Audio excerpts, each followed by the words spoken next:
Welcome to Rapid Fire. Today's game is Runn N Gunn was released at the beginning of 2021 by Below the Tower on the Commodore 64. It's another in a long line of excellent new C64 games to grace the good old Commodore in the last decade. The game is an action platform puzzle game that takes all those elements and successfully combines them for a damn good time. I got to speak with programmer and designer of the game, Carleton Handley. Hi, I'm Carleton Handley. I've been a software developer for over 30 years. I started off coding for the 64 and I've recently been bitten by the Commodore bug again. Coded a few modern games for our favourite 8-bit computer, including Millie and Molly and Good Picks. And asked him if there was any particular older game that inspired Runn N Gunn. The main inspiration came from some mock-up graphics Sal sent me while we were completing Millie and Molly.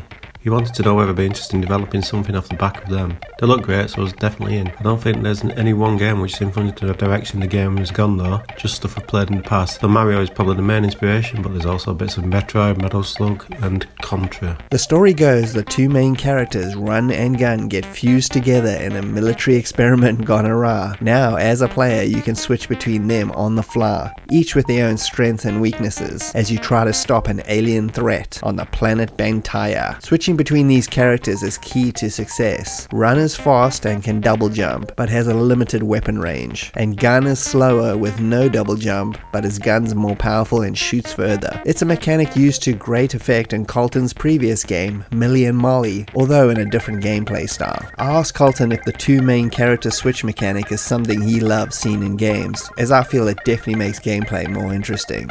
It's just a happy coincidence that there are two characters in both of the games. Saul had originally provided the second character as someone for the player to escort, and it was never our intention for them to be controlled. It's eventually transformed into the switch mechanic, which I think is both more interesting and was actually easier to program. The game requires fast reflexes and nerves of steel if you want to make it all the way. Dying puts you close to where your death point was, and you also get a bunch of continues, so even though it is tough, it's generous without making you suffer. Knowing who to use when is the biggest key to getting far. I asked Carleton how he came to collaborate with Sol Cross, who does the graphics and music on this game. I'd already worked with Saul on Millie and Molly. That came about after I posted on Lemon asking for people to work on the new 64 game, so I responded and we went from there. Kinda switched roles for Runn N Gunn when he sent me that map and he needed a programmer. We've ended up working together again. As you can see, the graphics are really good, giving a cool NES style platformer look that looks pretty unique on the C64. The music is also another winner, with Sol providing some pumping tunes on this one, sounding a lot like his soundtrack for Alien 8, but that's a good thing. Once you start figuring out each section, the game becomes easier and easier, and veterans may find it a little short overall, although I enjoyed my time with it a lot. I asked Carleton if there are any plans to add maybe new levels or scenarios to the game later. The plan was always to release a slightly smaller game as one mission and part of a planned trilogy, but I don't think I've made this clear. I still think there's a decent amount of content, even in this one mission, that I didn't want to spend a lot of time coding something that people may not like,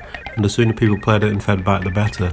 This feedback can then be used to help improve the game going forward, and it's already helping me in the design of Mission 2. And finally, I hope that each mission would sell enough to fund development for the next one. It takes a lot of time to develop and produce something like Runn N Gunn, and I'm currently working full time on it. So as you can probably guess, support from the 64 community is essential. It's something that has been excellent, and I thank everyone that has taken interest. The gameplay works well. There's a lot of platforming and shooting with quick reflexes required in the later areas. It reminded me a little bit of Super Meat Boy, but nowhere near as annoying. You can see Carleton's skills as a level designer, as each section is very cleverly put together and work well as a whole. Another feature I like is the controls are changeable. I didn't really like the standard setup and changed it to the up is jump and fire is fire method. Of course, this is just my personal preference, but definitely try it out first to see what works for you. And the game also features full keyboard controls and is NTSC and PAL compatible. I asked Carleton one last question, that being if he has any plans for his next game yet. Saul and I are planning on completing missions 2 and 3 over the next couple of months.